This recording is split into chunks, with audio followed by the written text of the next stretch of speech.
Today's podcast is brought to you by Audible.com. Get a free audiobook download and 30-day free trial at audibletrial.com/usingyourpower.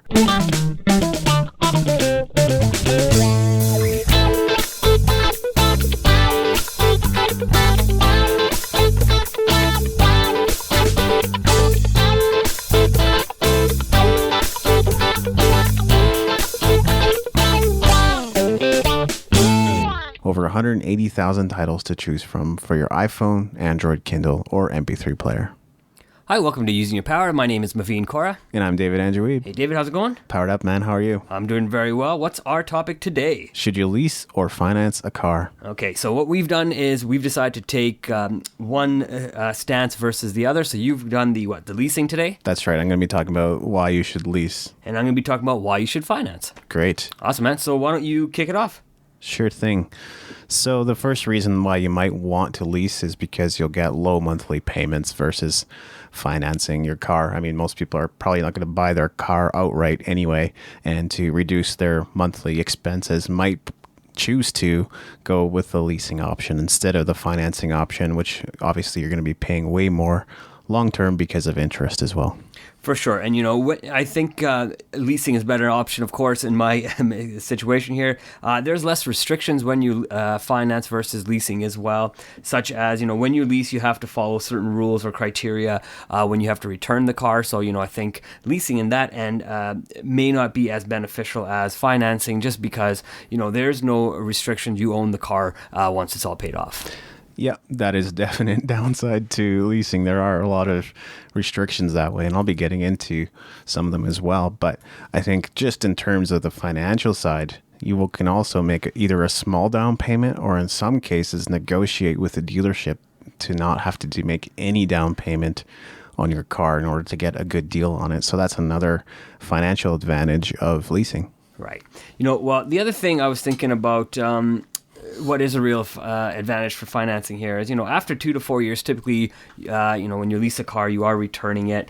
You know, when you return that car, you know, you've made all these payments towards renting the car. You know, you have to go through the same sales process all over again, deal with the salesperson that you may or may not liked when you purchased the vehicle.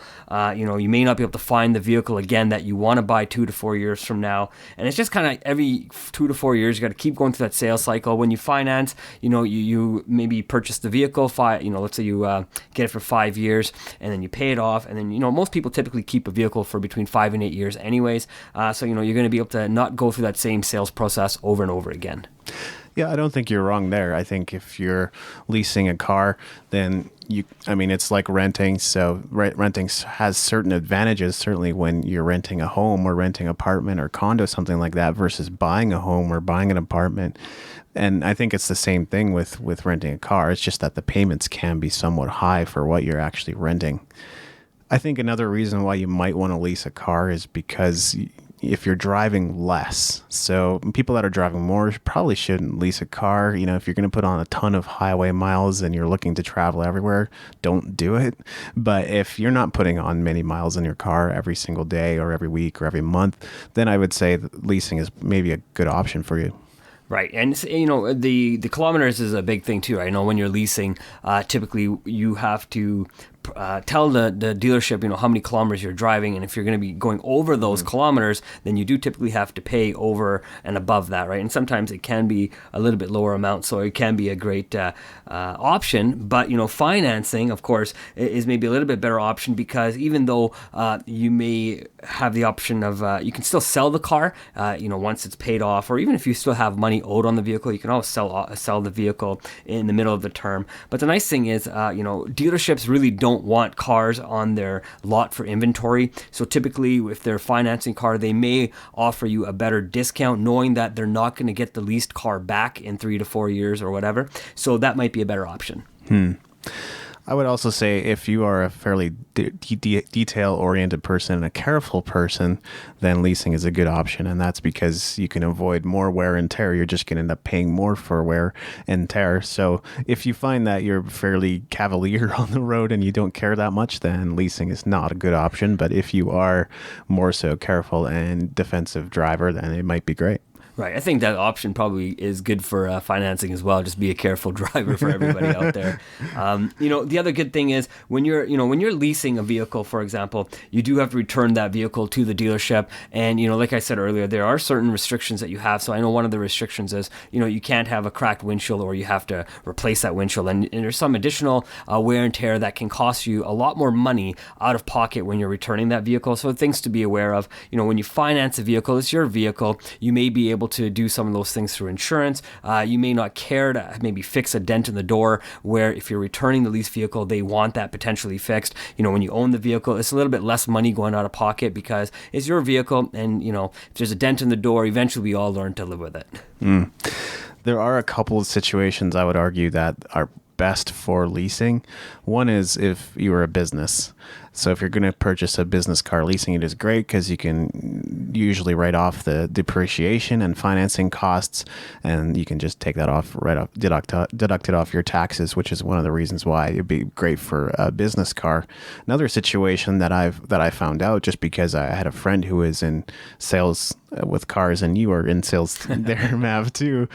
So I've had a few friends that have been doing car sales, but in his case, leasing a car makes sense because he could show off his latest car. He could give friends a ride, and then he could lure them over to his dealership just by driving around and making connections and saying hi to everybody and hanging out with his friends, as opposed to just sitting at the dealership twiddling his thumbs wondering when he was going to make a sale. So in that situation, leasing might be a good option.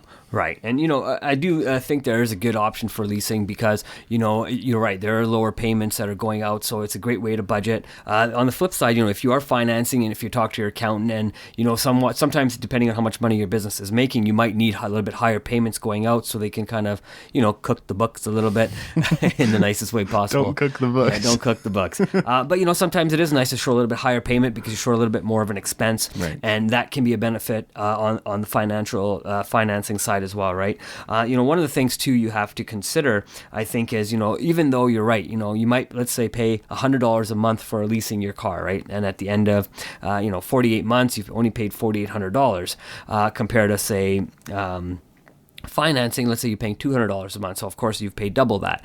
But even when you sell the vehicle and when you're financing it, you're still able to recoup some of that money back. While when you're leasing it, that's all money out the door. And in both situations, you can actually still have tax advantages leasing or in financing. There is one other option I'll present, which if our listeners know me well, they'll probably know what I'm about to say, which is to buy the car outright. Now, buying a brand new car outright, that's very difficult. I am fully aware of that. Buying a car for 20 grand, 30 grand, 40 grand these days, you can spend even more on that depending on what you're going to buy, whether it's like a Beamer or something else along those lines. But I think it's a great option just because, if unless you have some constraints with your car and you're not happy with it and it's not doing everything you need it to right now, generally speaking, you can just go and buy another used car for 2, 3 grand, 4 grand, something that I've been doing for a few years. Has it worked out well? In most cases, yes. Has it worked out badly? In some cases, it absolutely has. I've bought lemons too.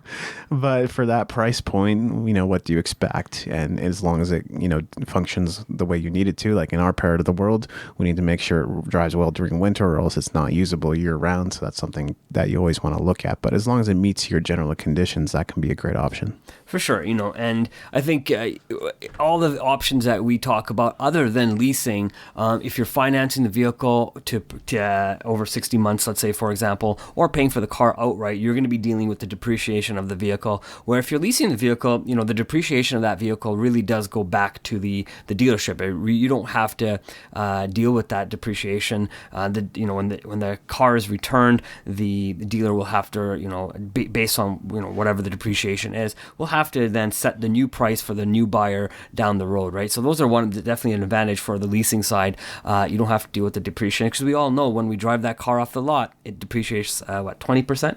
Yeah, it's 23%. Yeah. Right. So, you're going to lose money off the top right there. And if you're financing, and I'm going to kind of give a flip side of that. If you're financing, it doesn't really make sense to make full payments on a vehicle that's worth 20% less than what you bought it for, right? So you're making, let's say with a $100 example, every $20 you're making is on a depreciated value of that vehicle. So really consider that as an option.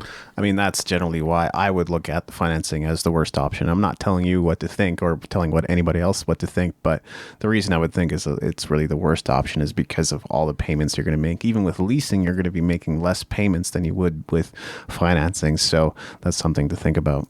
Yeah, for sure. I've seen both sides. I've seen people buy, I've seen people finance, I've seen people return vehicles, and I've seen how vehicles are looked at once they've come back in and how they're assessed and everything. So I really have a good idea of, what the dealerships do. So, if anybody has any questions, I'd be more than happy to kind of help out there. Yeah, it's all about how you make your decisions and the mentality and really what your goals are in life and in business and everything.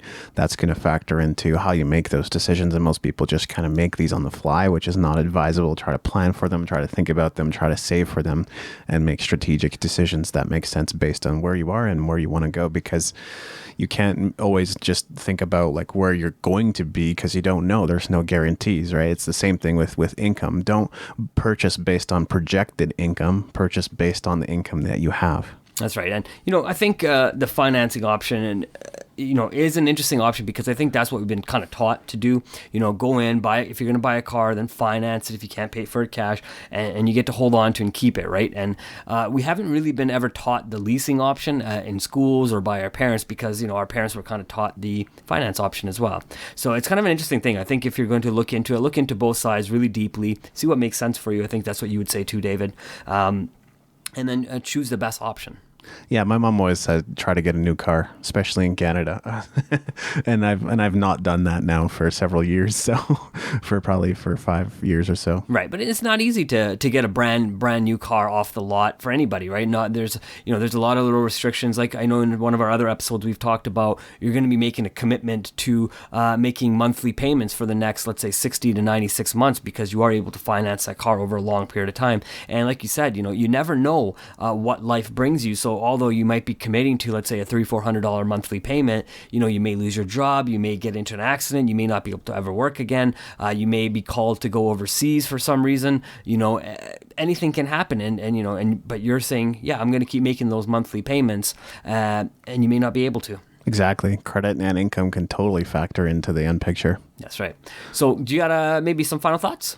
Final thoughts. Well, you got a few different options to consider. And again, I would just encourage you to think about what's the right one, what's the best one for you based on where you are right now. It can be hard to make that decision, but don't just make it based on, oh, the salesman is giving me a good rate today, or the salesman's going to, give me a reduced payment today. You should be getting a deal on your car if you're negotiating. And I know, Mav, you're somebody that would totally negotiate that just based on what you know about the car sales industry. So if you're going to buy brand new, then please do negotiate that price down and get it to where it should be. Yeah, absolutely, right. And there is always some room for negotiation. I think every dealership knows that, and every person buying should hopefully know that as well. One of the things I would say is, take a look at the numbers. I'm a numbers guy, so sit down with the dealership and the salesman and say, hey, break out what it's going to cost me to lease this vehicle over the next, say, 3 to 4 years, and what is it going to cost me to, say, pay out this vehicle in the next 3 to 4 years, and then make a judgment call on how much money you have to put down, how much payments you're going to be making. Obviously, we know you can kind of, maybe make a somewhat of a judgment on what that value of that vehicle would be if you returned that vehicle and you were to get some of that money back. So you can kind of make some quick judgments that way, and then see if leasing or financing is the better option at the end. Because although we consider renting the vehicle off the dealership, it might actually still be a better option. Sounds great. Well, let us know your thoughts. Leave a comment wherever you are on our website or on YouTube. Download our free course, 10 Simple Ways to Unleash Your Personal Power, while you're on our website. Don't forget to subscribe on iTunes. Absolutely. All right. We'll talk to you next time. Have a great day.